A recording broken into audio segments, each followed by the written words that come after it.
Hello everyone, my name is Alicia Heflin and I will be discussing my research topic today. For this research project, I chose to do Banastre Tarleton. He is most commonly known as the British antagonist in the movie The Patriot, as the British soldier who burned families in churches and murdered a whole bunch of patriots and civilians and just was outlandishly cruel. The purpose of my research topic was to find out if he really was this cruel or if he was just a huge factor, a huge participant in total war. So for my main sources, I actually used Tarleton's own words. He writes about the Southern Campaign. And then for my next form of research, I chose this book by Anthony J. Scotti Jr. It covers the myth and reality of Banastre Tarleton. Over the course of these past 7 weeks, I have done extensive research into Banastre Tarleton. I've looked at all sorts of primary sources, including letters written by Cornwallis, General Clinton, and I looked at old parliamentary records in Great Britain where Tarleton served after the war. And what I have concluded from all of this extensive research is that he really was just a huge advocate of total war. And it is amazing. I started off my presentation by asking several people what their first impressions of Tarleton were.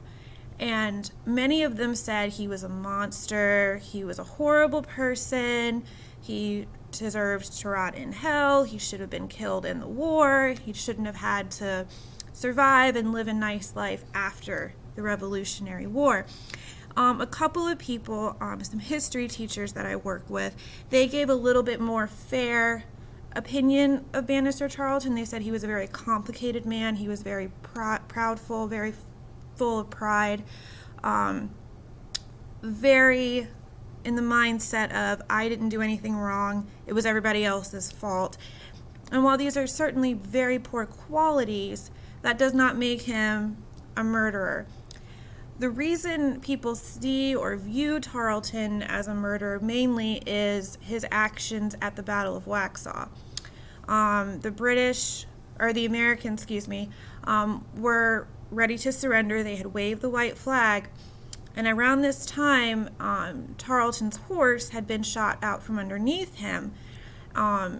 People say that Tarleton issued the order for the British to keep advancing on the Patriots and to go ahead and kill them, despite the fact that they've waved the white flag to signal surrender. Other accounts say that he was actually beneath his horse and someone misunderstood what he was trying to say, and another British soldier initiated the attack. It left many, many Patriots dead. I mean, they were rat out slaughtered. They weren't just killed. They were flat out slaughtered. And the other thing is the type of weapons that were used in the American Revolution, especially in Tarleton's Legion, was the bayonet. So his Legion was mainly cavalry, but they had a bayonet attached to their hip. And the bayonet is a huge weapon. It's like a sword, but it's lighter and it's sharper. This obviously leads to more of an impact and more serious wounds when you use it. There's a lot more blood than there would be if you just used a gun. So, even though Americans were killed, it was generally viewed more heinous because of the fact that they used the bayonet. You could easily slice somebody in half, so to speak, with just one slash to the chest or to the stomach. So it would obviously look more bloody versus someone who just got shot. Tarleton, in his own words, has said, we did not do things correctly. He also stated that he was a huge fan of total warfare himself in his writings. And the other point I wanted to make through my research paper is if there were any Americans who were just as cruel. And my evidence or my research has shown that yes, there were. Tarleton is also famous for engaging General Francis Marion from South Carolina. And Francis Marion and several other characters were put into Mel Gibson's character in The Patriot. So Marion and Tarleton had this back and forth, and Marion had used guerrilla warfare tactics, was not as merciful towards British soldiers either. So it is unfair to say that Tarleton was the only person in the American Revolution who was engaging in horrendous behavior. The Americans as well participated in total warfare, especially in the Southern campaign. The other point I would like to make is Tarleton was actually a brilliant military strategist. He was able to maneuver his legion because they were on horses. He was able to concoct great military strategies, which led him to have success throughout the war. Now, the most famous battle in the South that we know of during the American Revolutionary War is the Battle of Cowpens, and that is where Tarleton's forces actually were defeated by American forces.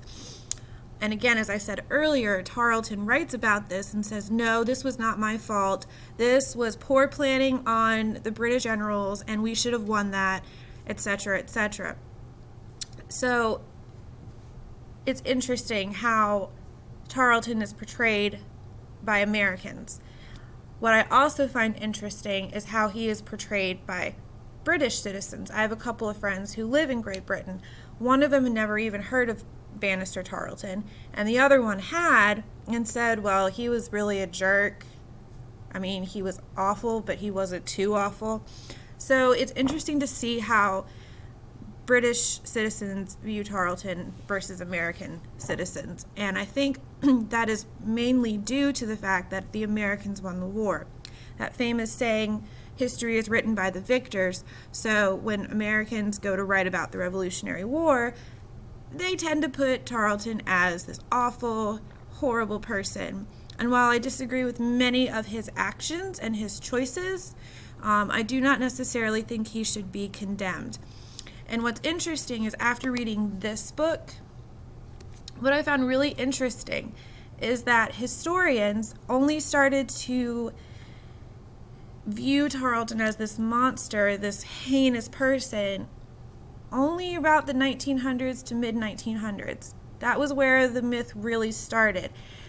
And it's so interesting to see how before then, he was just another part of the American Revolution. Obviously, hatred towards him by those who participated in the American Revolution were pretty raw. But overall, he was not really an important part in the American Revolutionary history. So this research topic has been really fun. I've thoroughly enjoyed it. Banastre Tarleton, I think, is one of the most interesting and fascinating characters in the American Revolution and should be studied a whole lot more. In fact, there's a new book coming out, I believe next year, which I would have loved to have used. It's the first real biography of Tarleton that's come out since, I want to say, the 50s or 60s. So I really am looking forward to reading it. I've already pre-ordered it, so I can't wait till it gets here. But yes, Tarleton is hugely interesting. I encourage everyone to look him up and, look at many primary sources as possible. I mean, it's just fascinating. This research has just been so cool, and I think my overall conclusion is that Banastre Tarleton was indeed a person of pride, ambition. He was strong in many ways. He was able to gather and lead his legion, but, he engaged in total warfare. And you have your opinions where some say that's how war should be fought, others think it should be more tactics and more disciplined. But we can't really, accuse him of being this horrible person when we have the Civil War, because the Union, specifically Sherman and other soldiers, participated in total warfare on their way to Atlanta. So to condemn a British soldier for engaging in total warfare and calling him a demon and a monster really is not appropriate. Like, you need to do more research before you label a person. That's just my opinion. And that's how it should be in real life as well. We should always learn more about somebody before we start labeling them. And honestly, we shouldn't even label anybody, but we're humans, so we tend to do that. But yeah, you should always do your research before you just stick the label monster or homicidal maniac on someone. You need to gather your evidence and look at all possible sources before you come to that conclusion. Thank you, and have a wonderful day.